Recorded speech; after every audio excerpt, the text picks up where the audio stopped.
मेरी दोनों बहू का इस घर में स्वागत है। अंदर आ जाओ, तुम दोनों बहुत सुंदर हो, बहुत प्यारी हो। केसरी ऐसा सोचकर अपने मन में सोच रही होती है।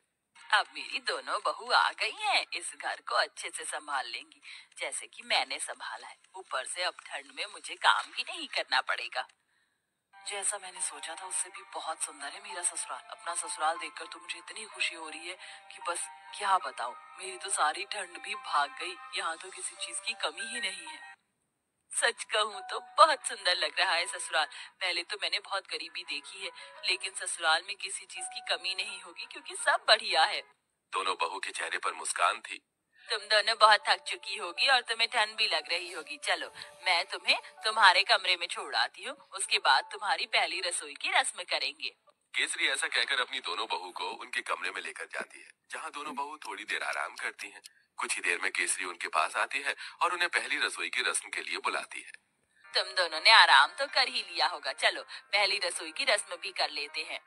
केसरी ऐसा कहने के बाद दोनों बहू को ठंड में रसोई में छोड़कर बाहर चली जाती है। थोड़ी ही देर में फिर से वो दोबारा आती है। मुझे माफ कर देना, मैं तो तुम्हें सामान निकाल कर देना ही भूल गई। अभी देती हूँ। केसरी रसोई में आकर एक कटोरी लेती है और उसमें 6 चम्मच चीनी डालती है, 2 गिलास दूध निकाल कर रख देती है और साथ में 2 कटोरी चावल निकाल के डोंगे में रख देती है।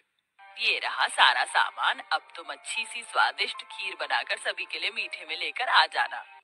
केसरी इतना कहकर रसोई से बाहर चली जाती है और दोनों बहू एक दूसरे की तरफ देख रही होती हैं। लगता है माँ जी हमें कुछ ज्यादा ही भली समझ रही हैं। मुझे तो लगता है कि उन्हें ये लग रहा होगा कि हमें खाना बनाना ही नहीं आता। चलो कोई बात नहीं, हम अपने हिसाब से बना लेते हैं। ज्यादा बनाएंगे ताकि रात को खाने को मिल जाए।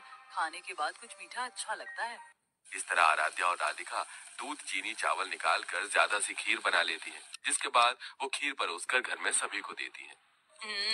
बहुत अच्छी खीर बनाई है। वैसे ठंड में खीर अच्छी लगती है, लेकिन चलो खाना तो अच्छा बनाना आता है तुम्हें। कितनी अच्छी बात है, मेरी बहू तो बिल्कुल मेरे जैसी आई है, थोड़े सामान में ही अच्छा खाना बनाना। केसरी ये सोचकर बहुत खुश हो रही होती है। वो कुछ देर बाद अपने कमरे में आराम करने चली जाती है। अब दोपहर का खाना बनाने की बारी आती है, तो दोनों बहू ठंड में रसोई में आती है। कुछ ही देर में केसरी भी रसोई में आती है। अरे इस वक्त तुम रसोई में क्या कर रही हो? माँ जी हमने सोचा कि समय पर ही दोपहर का खाना बना देते हैं। अरे दोपहर के खाने की क्या जरूरत है, सीधा शाम को खाना बनाना चाहिए ना। वैसे भी ठंड में इतनी भूख कहाँ लगती है। और इस पतीले में क्या रखा है? केसरी तब पतीले को देखती है तो उसके अंदर खीर होती है। हे भगवान, इतनी सारी खीर! तुम दोनों ने इतनी सारी खीर कैसे बना दी, जबकि मैंने तुम्हें सिर्फ 2 कटोरी चावल दिए थे, 2 गिलास दूध दिया था। अरे माँ जी, हमने ज्यादा इसलिए बना ली थी ताकि हम रात तक आराम से खीर खाते रहें। हे भगवान, तुम्हारा पेट है कि कुआं? आज के बाद ऐसा बिल्कुल नहीं होना चाहिए। जितना मैं सामान दूंगी उतना ही बनेगा। ठंड में इतना खाना कोई नहीं खाता। लेकिन माँ जी, लेकिन वेकिन कुछ नहीं। इस घर को चलाना है या घर की बर्बादी करनी है? आज से ही अपने कान में आटा लगा लो, फिर ये गलती नहीं होनी चाहिए। राम राम राम, इतनी सारी खीर देखकर कहीं आज मुझे हार्ट अटैक ही ना आ जाए। ऐसा बोलते बोलते केसरी अपने कमरे में चली जाती है और दोनों बहू ठंड में कांपते हुए एक दूसरे को देखती रह जाती हैं। फिर आती है रात को खाना बनाने की बारी। तो रात को जब खाना बनाने दोनों बहू ठंड से कांपते हुए रसोई में जाती हैं, उनसे पहले वहां केसरी मौजूद होती है। उसने पहले ही सब कुछ गिनती करके निकाला होता है। देखो बहू, ये एक बैंगन है, 4 आलू हैं, साथ में मैंने आटा निकाल कर रख दिया है। इस आटे में से केवल 10 रोटी बननी चाहिए। 2 मेरी, 4 तुम दोनों की और 4 दोनों मेरे बेटों की। ऐसा कहकर केसरी रसोई में चली जाती है। इस तरह दोनों ही बहू कंजूस सास से बहुत ज्यादा परेशान हो जाती हैं।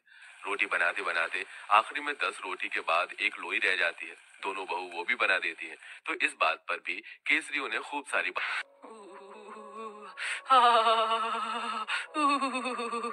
बहुत ठंड लग रही है। एक तो घर के सारे काम करो, ऊपर से खाना भी बनाओ, तो गिनती का। मेरा तो पेट भी नहीं भरता। पता नहीं कंजूस सास हमें कुछ खाने क्यों नहीं देती। सही बोल रही हो, ऊपर से रसोई में काम करते हुए ठंड